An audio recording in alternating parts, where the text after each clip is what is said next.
Dewan Perwakilan Rakyat Daerah Kota Palembang menggelar rapat paripurna ke-12 dengan agenda penyampaian rancangan peraturan daerah tentang anggaran pendapatan dan belanja daerah tahun 2019 serta membahas raperda inisiatif DPRD Kota Palembang tentang penyelenggaraan pendidikan Al-Quran.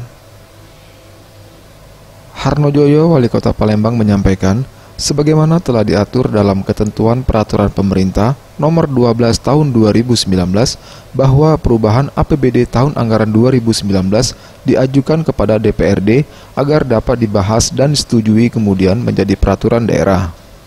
Rincian pendapatan daerah Kota Palembang tahun 2019 sebesar 4,7 triliun rupiah, sedangkan belanja daerah sebesar 4,791 triliun rupiah dengan defisit 34,9 miliar rupiah.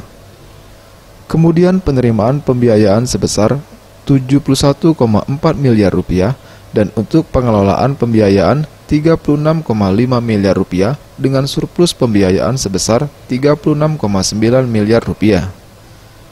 Harnojoyo berharap setelah disampaikan RAPBD ini kepada DPRD Kota Palembang dapat dibahas secara maksimal dan kemudian menjadi perda sehingga pelaksanaan pembangunan di Kota Palembang dapat berjalan dengan baik dan semestinya. Rancangan nota keuangan terkait perubahan APBD tahun 2019 ya, tadi sudah selesai. Ya, hanya beberapa yang bergeser. Ada anggaran 4 triliun 756 miliar kita pendapatan dan belanjanya kurang lebih 4 triliun 791 miliar.